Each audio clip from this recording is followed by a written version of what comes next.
Data is really just a tool, no different from the other vital tools that we have in journalism: quotes, words, photography. Numbers have been used in journalism since journalism has existed. I think what's different are the technologies that are available to analyse that data and also to then convey that data to readers. We want to receive information fast, quick, and direct to the point. Data journalism will often have all the other tools of journalism in it, but what separates it out, what makes it different, is that you are finding data sources, you are interpreting those data sources, and you're using them to discover stories that you wouldn't have found otherwise. WikiLeaks changed everything about the way that data was regarded in the newsroom. What made me realize the power of this data was when we took all the instances where at least one person died and put them on a map. Suddenly you see these patterns of roads that were obviously peppered with IEDs, or you can see what happened in Fallujah, all these places where it's impossible for most people to go to report on them, but actually to be able to see the data can tell this very human story. Before WikiLeaks, I guess people wondered what was the point of having somebody working on data in the newsroom. Nobody ever asked me that afterwards. We show people whole data sets, often millions and millions of rows of data. We design it in a way so that it empowers them to find things that are relevant to themselves and to their communities, rather than seeing all this data and feeling small and feeling overwhelmed by it. I have a column called Dear Mona where readers will write in with a specific question that they have. One week we had a question asking what was the most common first and last name combination in America. Lots of pieces have been written on the most common first name, lots of pieces have been written on the most common surname, but putting the two together is actually quite statistically difficult.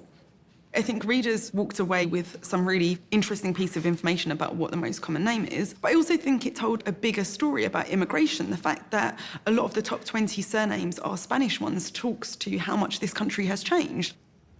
The reason that data journalism is important is that you can do a much better, more accurate job of describing reality if you use data. And when you describe reality better, you create the possibility that you give people information that allows society to function better and that allows them ultimately to lead better lives. How Much Is a Limb Worth is an interactive graphic that helps visually explain that the workers' compensation program in different states pay different rates for the loss of different body parts. A developer on my team named Lena Groger visualized it in a way that was very visceral, almost literally. So some of our really early ideas for this were just like simple kind of cartoon. This was more human, proportional, realistic kind of forms. Those were amazingly creepy. We went back to a more cartoonish approach, and this ended up being our final form for the national average. It helps do the work of a story. So a story can say different states have different rates of workers' compensation, but a reader can sit and click all day and kind of compare different limbs in different states and see which states paid you more money for you losing an arm.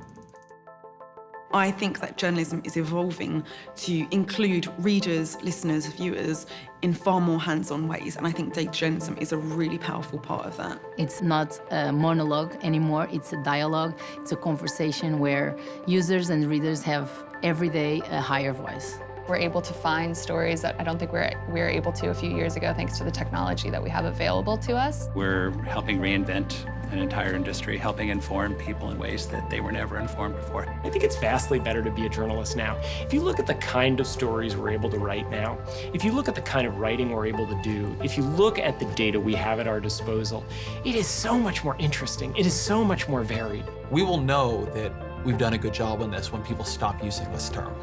When data journalism is so constant that it's just journalism, as it always has been and always should be.